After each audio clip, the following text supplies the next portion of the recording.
જય સ્વામિનારાયણ દર્શક મિત્રો. સદગુરુ ગોપાળાન સ્વામી એટલે સત્સંગની માં. અને સદગુરુ ગોપાળાન સ્વામી આ સત્સંગમાં રહીને અનેકવિધ પરચાઓ આપેલા છે, એ આપણે જાણીએ છીએ. એમાંનો એક પરચો મારે તમને કહેવો છે. એ છે વડોદરાની અંદર એક નાના બાળકને સદગુરુ ગોપાળાન સ્વામીની એના ઉપર દ્રષ્ટિ પડી, અને પછી એ ગાયકવાડ સરકારની પણ એના ઉપર દ્રષ્ટિ પડી, અને એ નાનકડો બાળક મંગળમાંથી અમરેલીનો કલેક્ટર બની ગયો. એ અંગેની વાત આ વિડીયોમાં છે. વિડીયોને જરૂરથી અંત સુધી જોજો.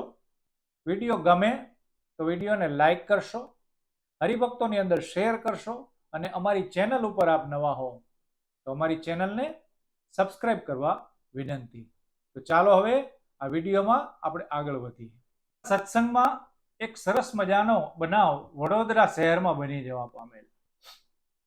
બન્યું એવું કે ભગવાન સ્વામિનારાયણ દરેક સંતોને આજ્ઞા કરતા હતા કે સંતો આખા ગુજરાતમાં, આખા ભારતમાં તમે ફરો, વિચરણ કરો અને સ્વામિનારાયણનો સત્સંગ કરાવો. એવી જ રીતે સદગુરુ ગોપાળાન સ્વામીને શ્રીજી મહારાજે આજ્ઞા કરી કે વડોદરા એ તો વિદ્વાનોની નગરી છે, અને એ વિદ્વાનોની નગરીમાં આપ ત્યાં પધારો અને ત્યાં જઈને ત્યાંના મુમુક્ષુઓને સત્સંગ કરાવો. એ માટે સદગુરુ ગોપાળાન સ્વામી વડતાલથી લગભગ 2 થી 3 માસ માટે વડોદરા ગામે પધાર્યા. વડોદરા એ તો વિદ્વાનોની નગરી, અને વિદ્વાનોને સત્સંગ કરાવવા, સ્વામિનારાયણ ભગવાનની વાત, એમનો સિદ્ધાંત નિશ્ચય કરાવવા માટે સદગુરુ ગોપાળાન સ્વામી આશરે 2 થી 3 મહિના વડોદરા શહેરમાં રોકાણા. 12-14 વર્ષનો એક બાળક મંદિરમાં આવતો, અને એનું નામ હતું મંગળ. સ્વામી પાસે આવતો એ વખતે ગાયકવાડના રાજ્યમાં વિદ્યા અભ્યાસનો પ્રચાર ચાલુ થયેલો. એટલે કે ગાયકવાડ લોકોને અભ્યાસ કરાવવા માટેનું પ્રોત્સાહન આપતા. ગોપાળાન સ્વામીએ કહેલું એ બાળકને કે તું અહીં આશ્રમમાં બેસીને વાંચજે અને ચિંતા ન કરતો. અને પછી તો મંગળ સ્વામીની બાજુમાં જ રહેતો અને પાસે રહેતો. સ્વામીના માર્ગદર્શન નીચળ એ વાંચતો, અને આ મહાદયાળુ સદગુરુ ગોપાળાન સ્વામીની દ્રષ્ટિ એ મંગળ ઉપર પડી ગઈ. સ્વામી દરરોજ એમને ઠાકોરજીને પ્રસાદ આપતા અને ચિંતા ન કરતો, તું ભણીને બરાબર હોશિયાર થજે. અને સ્વામીની કૃપા દ્રષ્ટિ થઈ, અને મહાપુરુષોની દ્રષ્ટિ પડે તો સામાની સૃષ્ટિ બદલાઈ જાય. પંગુમ લંગયતે ગિરિમ, એટલે કે જે લંગડો હોય એ પણ પહાડ ચડી જાય. અને ભણવામાં હોશિયાર એવો મંગળ એની બુદ્ધિ કામ કરવા લાગી. સયાજીરાવ ગાયકવાડની આ બાળક ઉપર દ્રષ્ટિ પડી. છોકરો તો હતો તેજસ્વી, અને ઉપરથી પાછી સદગુરુ ગોપાળાન સ્વામીની એના ઉપર દ્રષ્ટિ પડી હતી. ગાયકવાડ સરકારે એની બુદ્ધિનું માપ કાઢી લીધું કે 2-5 પ્રશ્નો પૂછ્યા, અને આ છોકરો તો ખૂબ જ આગળ વધશે અને આ ગાયકવાડ સરકારને એ ખૂબ જ કામ લાગશે. આ દ્રષ્ટિથી એને અમરેલી જિલ્લાનો, એ સમયે અમરેલી જિલ્લો ગાયકવાડ સરકારના કબજામાં આવતો હતો, અને અમરેલી જિલ્લાનો એને કલેક્ટર બનાવી દીધો, અને એની નિમણૂક થઈ ગઈ. આ બાજુ સ્વામી ગોપાળાન સ્વામી પછી તો વડોદરાથી બીજા ગામ જતા રહ્યા, ગઢડા આવી ગયા. કલેક્ટરનો હોદ્દો એ વખતે મોટો ગણાતો, અત્યારે પણ મોટો ગણાય છે. કલેક્ટર મંગળ દરરોજ ઘોડાગાડીમાં બેસે, આગળ પાછળ માણસો ઘોડા ઉપર ચાલે. 4-5 વર્ષ પછી ગોપાળાન સ્વામી ફરીથી વડોદરામાં સત્સંગના પ્રચાર અર્થે પધાર્યા. આ કલેક્ટર સાહેબને ખબર પડી કે અમારા ગુરુ આવ્યા છે. અને કલેક્ટર મંગળને ખબર પડી ચાલો મારા ગુરુના હવે હું દર્શન કરી આવું. એ ગુરુના આશીર્વાદથી હું અત્યારે આવડા મોટા પદ ઉપર બિરાજમાન થયેલો છે. આ બાજુ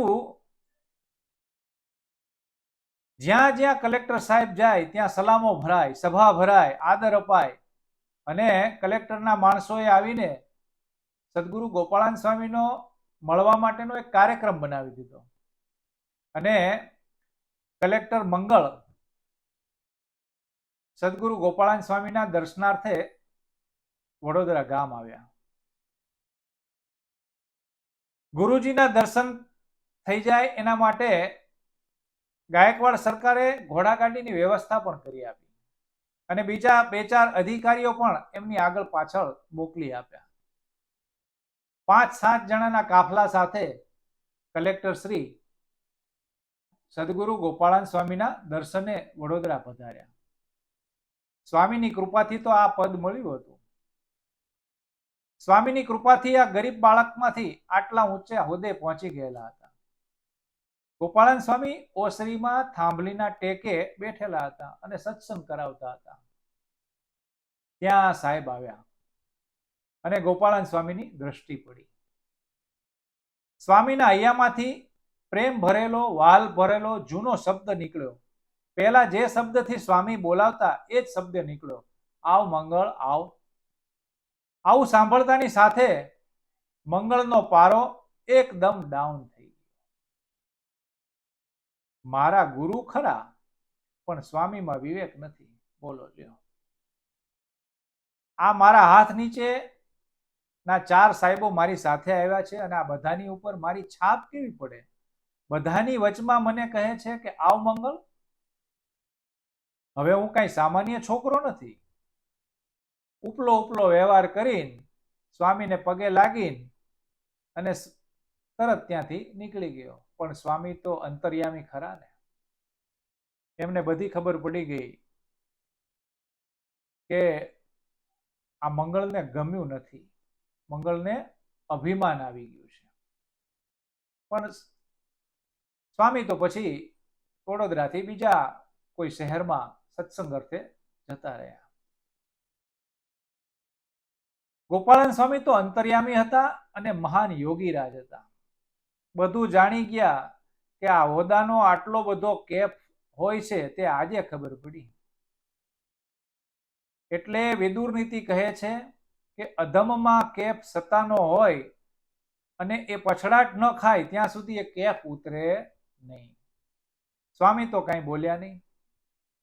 ભગવાન સૌનું ભલું કરે.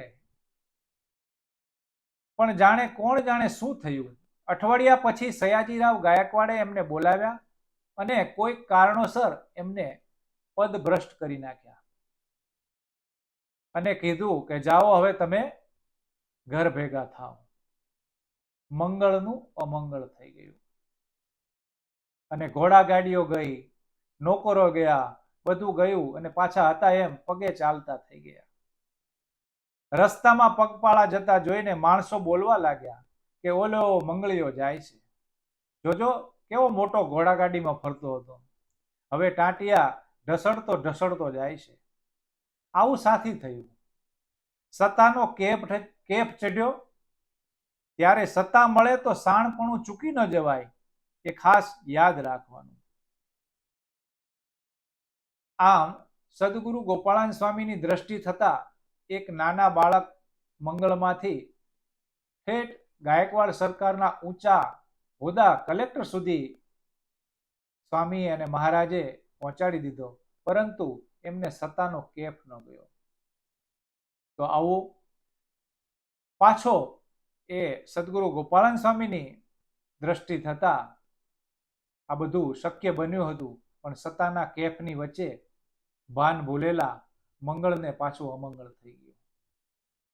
દર્શક મિત્રો, આ પ્રસંગ આપને કેવો લાગ્યો?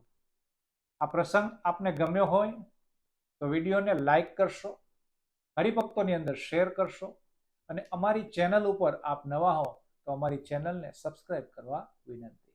વધુ મળશું સદગુરુ ગોપાળાન સ્વામી, શ્રીજી મહારાજ ની કોઈ પણ એવી સરસ મજાની વાતો સાથે, પ્રસંગો સાથે. ત્યાં સુધી આપના કલ્પેશ ગઢવીના હૃદયપૂર્વક જય સ્વામિનારાયણ.